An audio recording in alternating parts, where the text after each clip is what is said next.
2025 оны газрын төлөвлөгөө гүйцэтгэл дээр бол сайн гэсэн үнэлгээ өгнө. Үнэхээр манай газрын алба бол түрүү хэлдэг түүхэндээ байхгүй их ачаалттай олон зүйлүүдийг бүтээн байгуулалтын ажлыг хийхэд онцгойлон гавьяа үзүүлж байгаа ийм байгууллага мөнөөс мөө.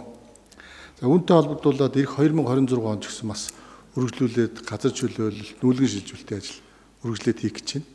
За үүнтэй холбогдуулаад түрүүн бас төрхөө төлөөлөгчд дурдлаа. Би 2016 онд байна уу хаан уул дүүрэгт бас нийслэл нэр дэвшижсэн. Тэгэхэд энд тал байсан л да. Тэгэхээр 2016 оноос хойш Монгол Ардын нам засаглаж байгаа нийслэлд за бус газар ч байх уу. Хаан уул дүүрэгч гэсэн засаглаж байгаа шүү. Би энэ 16 оноос хойш олгосон энэ хуучнаар хаан уул дүүргийн 4-өөс 8 дугаар хороонд олгосон газар дүүргийн засаг дарга нь нийслэлийн засаг даргаас олгосон тийм лавлгаа амраад. Тэгээ энэ дээр бол яг нэг үйлэхэд түрүү хэлж байгаа үнэн шүү дээ. Тэгээ энэ манайхан дотор ч байж магадгүй. Ер нь бол дандаа өндөр албан тушаалтай, эрх мэдэлтэй ийм нэр бүхий улсууд энэ тайны ам, жаргалантай ам бүх газруудад шигдсэн.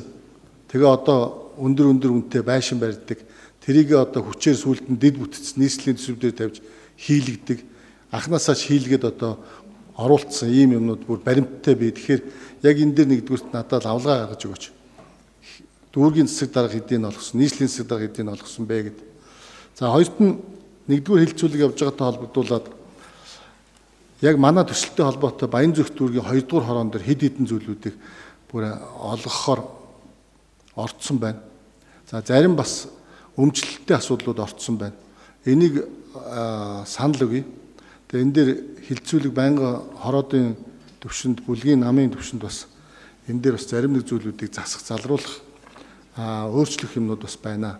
Тэгээ энэтэй холбогдуулаад бас газрын албанаас эх жилийн бүтээн байгуулалт ялангуяа энэ хийн шатдаг хийн түлштэй холбоотой шугам хоолой тараасуудыг оруулаад бид нар нэлээд удтал маргасан шүү дээ газрын албатай. Тэгээд эцэлсэн.